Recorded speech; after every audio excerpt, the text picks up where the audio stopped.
जय श्री कृष्णा। आज हम आपको बताएंगे अक्षय तृतीया कब है, इसका शुभ मुहूर्त क्या है, पूजन की विधि तथा इसका महत्व। अक्षय तृतीया या आखा तीज वैशाख मास में शुक्ल पक्ष की तृतीया तिथि को कहते हैं।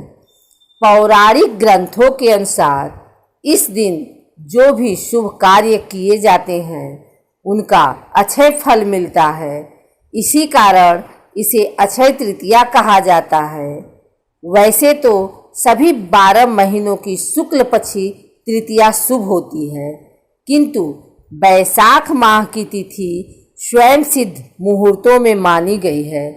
तृतीया तिथि प्रारंभ 14 मई 2021 को 5:38 से, तृतीया तिथि समाप्त 15 मई 2021 को 7:59। सोना खरीदने का शुभ मुहूर्त 14 मई 2021 को सुबह 5:38 से 15 मई 2021 को 5:30 तक। अक्षय तृतीया का महत्व। अक्षय तृतीया का सर्वसिद्ध मुहूर्त के रूप में भी विशेष महत्व है।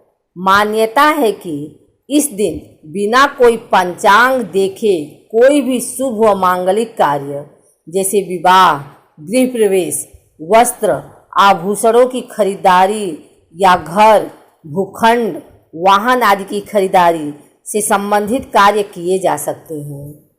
नवीन वस्त्र, आभूषण आदि धारण करने और नई संस्था, समाज आदि की स्थापना या उद्घाटन का कार्य श्रेष्ठ माना जाता है।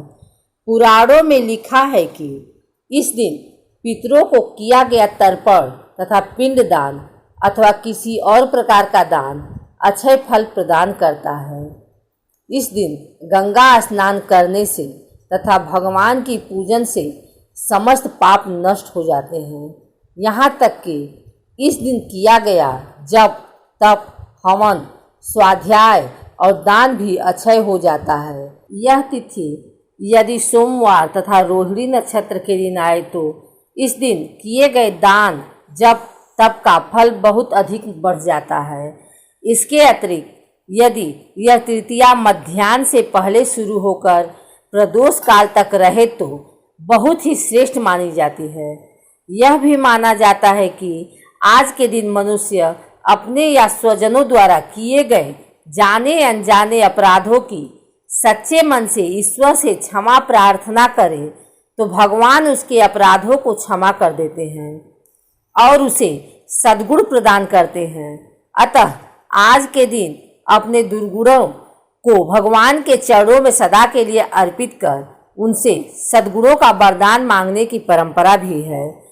अक्षय तृतीया के दिन ब्रह्म मुहूर्त में उठकर समुद्र या गंगा स्नान करने के बाद भगवान विष्णु की शांत चित्त होकर विधि विधान से पूजा करने का प्रावधान है। नैवेद्य में जौ या गेहूं का सत्तू, ककड़ी और चने की दाल अर्पित किया जाता है। तत्पश्चात फल, फूल, बर्तन तथा वस्त्र आदि दान करके ब्राह्मणों को दक्षिणा दी जाती है। ब्राह्मण को भोजन करवाना कल्याणकारी समझा जाता है। मान्यता है कि इस दिन सत्तू अवश्य खाना चाहिए तथा नए वस्त्र और आभूषण पहनने चाहिए। गौ, भूमि, स्वर्ण, पात्र इत्यादि का दान भी इस दिन किया जाता है। यह तिथि बसंत ऋतु के अंत और ग्रीष्म ऋतु का प्रारंभ का दिन भी है। इसलिए अक्षय तृतीया के दिन जल से भरे घड़े, कुल्हड़, सकोरे, पंखे, खड़ाऊं, छाता, चावल, नमक, घी, खरबूजा, ककड़ी, चीनी, साग, इमली, सत्तू आदि गर्मी में लाभकारी वस्तुओं का दान पुण्यकारी माना गया है। इस दान के पीछे यह लोक विश्वास है कि इस दिन जिन जिन वस्तुओं का दान किया जाएगा वे समस्त वस्तुएं स्वर्ग या अगले जन्म में प्राप्त होगी। इस दिन लक्ष्मी नारायण की पूजा सफ़ेद कमल अथवा सफ़ेद गुलाब या पीले गुलाब से करना चाहिए। सर्वत्र शुक्ल पुष्पाणि प्रशस्तानि सदार्चने दान काले च सर्वत्र मंत्रमेत मुदीरयेत। अर्थात सभी महीनों की तृतीया में सफेद पुष्प से किया गया पूजन प्रशंसनीय माना गया है। ऐसी भी मान्यता है कि अक्षय तृतीया पर अपने अच्छे आचरण और सद्गुणों से दूसरों का आशीर्वाद लेना अक्षय रहता है। भगवान विष्णु और माता लक्ष्मी की पूजा विशेष फलदायी मानी गई है। इस दिन किया गया आचरण और सत्कर्म अक्षय रहता है। भविष्य पुराण के अनुसार इस तिथि को युगादि तिथियों में गणना होती है। सतयुग और त्रेता युग का प्रारंभ इसी तिथि से हुआ है। भगवान विष्णु ने नर नारायण हयग्रीव और परशुराम जी का अवतरण भी इसी तिथि को हुआ था। ब्रह्मा जी के पुत्र अक्षय कुमार का आविर्भाव भी इसी दिन हुआ था।